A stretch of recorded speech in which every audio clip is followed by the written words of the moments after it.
I've written this down, and I'm so excited to be able to share with you. And the focus that we want today for this testimony time is, who really is God? What evidence do I have? And is He a good God? And this is what I'll be sharing. Now, because this is personal, the very things that I'm sharing will not be things that you will personally experience, but what I want to have happen is that you will see other areas in your life where this would apply to you.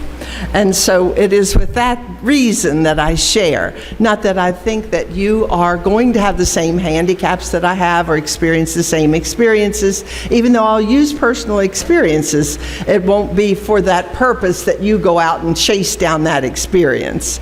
It will be for the purpose that you go out and chase down the same God, okay? Here's my testimony.